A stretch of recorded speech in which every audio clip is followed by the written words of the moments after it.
Hello students, today is your first lecture from paper 3rd. Here is your syllabus. Please go through. There is 4 unit 1, unit 2, 3 and 4. तो आज का जो हमारा unit 1 का जो topic है वो है इनोवेशन, यानी कि नवाचार, उसके बारे में। ठीक है, तो आज हमारा जो टॉपिक हम पढ़ेंगे वो है इनोवेशन यानी कि नवाचार। शब्द नवाचार लैटिन क्रिया इनोवेयर से लिया गया है, जिसका अर्थ है नवीनीकरण करना। संक्षेप में इस शब्द ने आज तक अपने अर्थ को बरकरार रखा है। नवाचार का अर्थ है किसी चीज़ को सुधारना या बदलना। उदाहरण के लिए एक प्रक्रिया, एक उत्पादक या एक सेवा। नवाचार यानी कि नव मतलब नया, आचार मतलब परिवर्तन।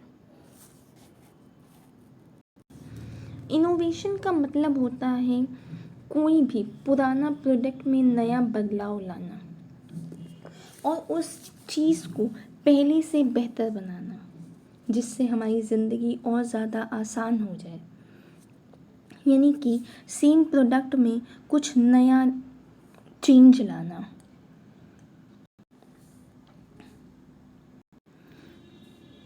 एक्स्ट्रा फीचर्स जोड़कर उसको नया रूप दिया जाता है। अब इनोवेशन के लिए क्या क्या ज़रूरी है? इनोवेशन के लिए जो 3 चीज़ें ज़रूरी हैं वो हैं नए आइडियाज़, क्रिएटिव थॉट्स और न्यू इमेजिनेशन। फॉर एग्ज़ाम्पल, आज से कुछ साल पहले जाएं तो हम देखेंगे जो फ़ोन होते थे उसमें कोई ख़ास फीचर्स नहीं होते थे जिनके लिए जितने आज होते हैं। पहले के फ़ोन कीपैड वाले होते थे जिसमें कोई फीचर्स नहीं होते थे सिवाय कॉल आने और जाने के। फिर धीरे धीरे फीचर्स ऐड होते गए और आज हम स्मार्टफोन यूज़ करते हैं। उसमें हर तरह के फीचर्स भी मिलते हैं, जैसे internet search, online games etcetera. बहुत कुछ मिलता है, लेकिन सर्च करने के लिए हमें गूगल मिलता है या ऑनलाइन गेम्स खेलने को मिलते हैं। बहुत कुछ ऑनलाइन मिलता है। ऑनलाइन हम जो है किसी से बात कर सकते हैं, चाहे वो दुनिया में कहीं भी किसी भी कोने में क्यों ना हो। और तो और इसके ज़रिए हम वर्ल्ड यानी दुनिया से कनेक्ट हो सकते हैं। इंटरनेट के ज़रिए हम दुनिया में किसी भी इंसान से बात कर सकते हैं, उससे वीडियो कॉल कर सकते हैं, उससे वर्चुअली मिल सकते हैं। जैसे अभी कोविड-19 चल रहा है। कोविड-19 की वजह से हर तरफ लॉकडाउन है, कोई कहीं आ जा नहीं सकता। बहुत लोग जॉब के चलते दूसरे शहरों या देश में फंसे हुए हैं, तो वो इसी स्मार्टफोन के ज़रिए, इंटरनेट के ज़रिए अपनों से वर्चुअल कनेक्ट रहते हैं। फिर दूसरा एग्जाम्पल की अगर बात करें तो कोविड-19 के चलते हमारे स्कूल कॉलेजेस काफ़ी वक्त से बंद चल रहे हैं, जिससे अगर हम पहले की स्थिति में अगर हम जाते हैं, यानी कि अगर हम आज को ना लेके अगर हम पहले की बात करें, तो अगर यही चीज़ पहले होती तो जो बच्चों का नुकसान होता वो तो बहुत ज़्यादा होता। लेकिन आज अगर स्कूल बंद भी हैं तो बच्चे ऑनलाइन पढ़ाई कर रहे हैं, ऑनलाइन उनको क्लासेस दी जा रही हैं, उनको होमवर्क दिया जा रहा है, हर तरह से उनको कनेक्ट रखा जा रहा है ताकि बच्चा अपनी पढ़ाई ना भूले, किसी तरह से वो उससे जो है दूर ना हो, है ना। तो ये सब किसके थ्रू? इनोवेशन ही तो हुआ है ना, नवाचार ही तो आया है ना, तभी तो हुआ है। या इंटरनेट के थ्रू ही तो हम जो है ऑनलाइन क्लासेस चला रहे हैं या ऑनलाइन क्लासेस ले रहे हैं, सोशल मीडिया से कनेक्ट हैं। भाई हम ऑनलाइन क्लासेस सोशल मीडिया के थ्रू भी लेते हैं, यानी कि यूट्यूब पे भी क्लासेस चल रही हैं, तो उसके थ्रू भी तो हम लोग पढ़ाई कर रहे हैं ना। इनोवेशन ने हमारी लाइफ को काफ़ी आसान बना दिया है। अब अगर बात करें डेफिनेशन की, तो E.M. रॉगर्स ने एक डेफिनेशन दी, an innovation idea perceived as new by the individual. नवाचार एक विचार है जिसे व्यक्ति द्वारा नया माना जाता है। ये आप अच्छे से रट लेना, ठीक है, इसको एग्ज़ाम में ये काम आएगी। फिर है नेचर ऑफ इनोवेशन, यानी कि नवाचार की प्रकृति। सीधी भाषा में कहें तो कोई भी नई चीज़ या कोई भी नया सर्विस या कोई भी नया प्रोसेस और ऐप, ये कह सकते हैं जो इनोवेशन जो है वो चीज़ों को नया और बेहतर करने का तरीका है। एक प्रजाति के तौर पर इनोवेशन तो हम शुरू से करते चले आ रहे हैं, फिर वो चाहे पहिए का निर्माण हो या फिर बिजली के बल्ब से लेके जेट इंजन, हम नई चीज़ें बनाते हैं और ऐसे ही हमारा भी विकास होता है। अगर देखा जाए तो स्विट्ज़रलैंड, ब्रिटेन, स्वीडन, नीदरलैंड और अमेरिका, ये 5 सबसे ज़्यादा इनोवेटिव देश हैं। क्लियर? पहला बड़ा परिवर्तन कंप्यूटर का आगमन है, जिसने एक तरफ तो ज्ञान की एक पूरी शाखा का विकास करके ज्ञान की सीमाओं को बढ़ा दिया है और शिक्षकों का भार न्यूनतम समय में आधुनिकतम प्रणालियों की उपयोग क्षमता के विकास की आवश्यकता के साथ बढ़ गया है। क्लियर? अब हम जो पढ़ेंगे वो है हमारा टॉपिक इनोवेशन इन एजुकेशन, यानी कि शिक्षा में नवाचार। परिवर्तन जो है वो प्रकृति का शाश्वत नियम है। हमेशा कुछ ना कुछ परिवर्तन समाज में होता रहता है, हर क्षेत्र में, चाहे वो सामाजिक हो, राजनीतिक हो, प्राकृतिक हो, हर क्षेत्र में परिवर्तन होता रहता है। समाज में जब परिवर्तन होता है तो पुरानी जो मान्यताएं और रीति रिवाज होते हैं उनके स्थान पर नवीन चीज़ें, नए मान्यताओं, नए आदर्श समाज में विकसित होते हैं और पुराने की जगह नए विचार स्थान लेते हैं। बात करें शिक्षा में नवाचार तो इसके 3 उद्देश्य हैं। जो पहला उद्देश्य है वो है अध्यापक की नई तकनीकियों का विकास करना। दूसरा, अध्यापक को उसके परिश्रम का अधिकतम लाभ देना। फिर तीसरा, विद्यालय प्रशासन में अनुकूल परिवर्तन तथा छात्रों और अभिभावकों को आकांक्षा के अनुकूल होना। इसका मतलब विद्यालय प्रशासन में अनुकूल जिससे वो स्टूडेंट और पेरेंट्स के लिए, दोनों के लिए लाभकारी हो। क्लियर?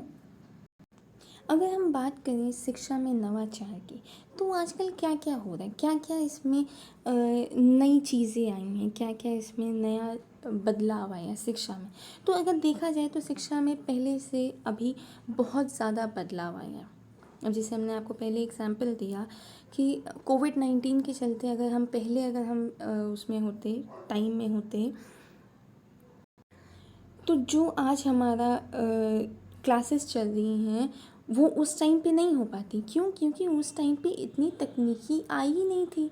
उस टाइम पे आपको स्काइप का नहीं पता था, ज़ूम ऐप का नहीं पता था। बहुत सारी ऐसी ऐप्स हैं जिनके थ्रू हम पढ़ाई कर रहे हैं, हम वर्चुअल क्लासेस ले रहे हैं, यानी कि टीचर और स्टूडेंट का तब भी आमना सामना होता है। भाई ये वर्चुअल हम लोग मिलते हैं कि नहीं मिलते हैं, या हम आपको अपनी वीडियोस जो है देते हैं, या टीचर्स अपने वीडियोस अपलोड करते हैं तो आप उनसे पढ़ाई करते हो। यानी कि आप इंटरनेट के थ्रू कनेक्ट होते हो हमसे, सोशल मीडिया के थ्रू आप कनेक्ट होते हो, आप वैसे ही अपनी पढ़ाई कर रहे हो। भले आप घर में रह के पढ़ाई कर रहे हो, लेकिन आप नई नई तकनीकों से पढ़ाई तो कर रहे हो। फिर प्रोजेक्टर, क्लास में प्रोजेक्टर के थ्रू पढ़ाया जाता है, ठीक है, वो भी तो इनोवेशन है, वो भी तो नवाचार है। उसमें भी शिक्षा में जो नवाचार है, यानी कि आप लोगों को वर्चुअल चीज़ें दिखाना, हमें वर्चुअल चीज़ें दिखाना ताकि हम उसको और बेहतर उसको समझ सकें, हर एक चीज़ को बेहतर जान सकें, अपने दिमाग में उसको बैठा सकें। एक होता है कि हमने आपको जो है मुँह ज़बानी समझाया, और एक आप उसको चीज़ों को देख के जो चीज़ याद की जाए तो वो ऑब्वियसली बहुत ज़्यादा जो है प्रभावित होती है। उसके बाद आप किसी से भी ऑनलाइन क्लासेस ले सकते हो इंटरनेट के थ्रू, या फ्री में आप क्लासेस ले सकते हो यूट्यूब से, या किसी भी तरह से आप क्लासेस ले सकते हो, आप पढ़ाई कर सकते हो बिना पैसे के। लेकिन आपको सिर्फ नेट पैक डलवाना होता है और आप अच्छी खासी आप पढ़ाई कर सकते हो। ठीक है, उसके बाद बायोमेट्रिक हो गया। अब स्कूलों में बायोमेट्रिक हो गया है कि बच्चा किसी भी तरह का कोई झूठ नहीं बोल सकता। अगर वो आया है तो उसकी अटेंडेंस लगेगी, अगर वो नहीं आया है तो उसकी अटेंडेंस नहीं लगेगी, जिससे बच्चे और पेरेंट्स दोनों को ही सुविधा मिलती है। यानी कि नवाचार एक नवीन विचार है, वर्तमान परिस्थिति में सुधार लाने का प्रयास। जो परंपरागत परिस्थिति चल रही थी उसमें सुधार लाना, उसमें और प्रयास करना कि हम और चीज़ें कैसे बेहतर कर सकते हैं, अपनी एजुकेशन हम और कैसे बेहतर कर सकते हैं। फिर है शिक्षा के लिए क्लाउड कंप्यूटिंग। क्लाउड कंप्यूटिंग तकनीक की बदौलत दुनिया के किसी भी हिस्से से शैक्षिक संसाधनों तक पहुंचा जा सकता है। लिखित पाठ, ऑडियो पाठ, वीडियो और वीडियो असाइनमेंट जैसे महत्वपूर्ण संसाधन स्कूल के क्लाउड टर्मिनल पर संग्रहित किए जा सकते हैं। छात्र इन संसाधनों को अपने घर के आराम से एक्सेस कर सकते हैं और असाइनमेंट पूरा करके अपने ट्यूटर्स को वापस जमा कर सकते हैं। यानी कि आप लोगों को ऑनलाइन बहुत सारी सुविधाएं मिलती हैं जिससे बच्चे अपने असाइनमेंट्स जल्दी कंप्लीट कर लेते हैं। उनको अगर किसी तरह की कोई प्रॉब्लम आ रही होती है और वो किसी से नहीं पूछ सकते तो वो ऑनलाइन अपना जो है उस प्रॉब्लम को सॉल्व कर सकते हैं। तो ऐसी ऐसी बहुत सारी तकनीकें हैं जो कि शिक्षा में लाई गई, जिससे हमारी शिक्षा पहले से और ज़्यादा क्या बहुत ज़्यादा बेहतर हो गई। इसमें आपका एक और है, वो है 3D प्रिंटर। 3D प्रिंटर भी आजकल बहुत ज़्यादा इसमें जो है शिक्षा में बहुत ज़्यादा प्रभावित है। क्यों? क्योंकि उससे बच्चा एक एक अपनी हर एक चीज़, अगर हम साइंस की बात करें तो उसमें वो हर एक चीज़ को बहुत अच्छे से एनालाइज कर सकता है, उसको समझ सकता है, उसको देख सकता है, ताकि वो अपनी हर एक तरह से उसको समझ सके, जो उसको हमेशा के लिए याद हो जाए। 3D मॉडलिंग के माध्यम से व्यक्त की जा सकती है। इस प्रिंटिंग तकनीक के माध्यम से छात्रों को किसी ऐसी चीज़ की बेहतर समझ हो सकती है जिसे जटिल माना जाता था, यानी कि जो पहले बहुत टफ लगता था। यानी कि अगर हम बात करें सिर्फ स्केलेटन की, साइंस में अगर हम बात करते हैं स्केलेटन की, तो पहले वो बहुत टफ लगता था क्योंकि वो एक पेज पे बना के दे दिया जाता था। और अभी जो है वो 3D प्रिंटिंग से हम उसकी हर एक तरफ का जो है वो देख सकते हैं, जिससे बच्चा एक तो इंटरेस्ट के साथ उसको पढ़ेगा, उसको याद ना करके उसको समझेगा, यानी कि रोट लर्निंग को ना करके वो उसको समझने की कोशिश करेगा। क्लियर? तो यहाँ तक के आपको क्लियर है? कहने का इतना है कि नवाचार यानी कि इनोवेशन जो है वो हमारी लाइफ को काफ़ी आसान बना देता है हर तरह के क्षेत्र में, चाहे वो सामाजिक हो और शैक्षिक हो, किसी भी क्षेत्र में हो, वो हमको और ज़्यादा उससे जोड़ता है, उससे कनेक्ट करता है और हमारे लिए हर एक चीज़ को समझना, हर एक चीज़ को जानना बहुत आसान बना देता है। पहले क्या हुआ कि शुरुआत में जब जयंतीकरण हो रहा था, यानी कि टेक्नोलॉजी आ रही थी, तो लोग उसका विरोध कर रहे थे कि यंत्रों के आ जाने से के कारण लोगों का रोज़गार छीन जाएगा, और भी बहुत कुछ कहा जा रहा था। लेकिन आज उन्हीं यंत्रों के माध्यम से कार्य हो रहा है, वरना बहुत मुश्किल हो जाता हर एक चीज़ को पाना या अपने तक के पहुंचाना। अगर बात करते हैं हम सिर्फ कृषि उसमें, ठीक है, तो आज जो कृषि क्षेत्र में जो यंत्र यूज़ हो रहे हैं उससे हमको घर बैठे कितने आसानी से अनाज मिल जाता है। ठीक है, जब लोगों को लगा कि इससे फ़ायदा है, इसमें टाइम बच रहा है, धन की बचत हो रही है, तो उन्होंने उसको अपनाना शुरू कर दिया। और जब अधिकतर लोग उसको अपनाने लगते हैं तो परिवर्तन आ जाता है। यानी कि इनोवेशन एक से ही नहीं होता, नवाचार या नवीनीकरण एक से नहीं होता। जब लोग उसको धीरे धीरे अपनाना शुरू कर देते हैं तो नवीनीकरण आने लगता है, हर एक चीज़ में नवाचार नव परिवर्तन होने लगता है। क्लियर? तो आज का जो हमारा टॉपिक था इनोवेशन और इनोवेशन इन एजुकेशन, यानी कि नवाचार और शिक्षा में नवाचार, तो ये आपको समझ में आ गया। तो आज की क्लास हम यहीं पे वाइंड अप कर रहे हैं। नेक्स्ट क्लास में हम इसके दूसरे टॉपिक्स पे जो है बात करेंगे। Okay class, thank you.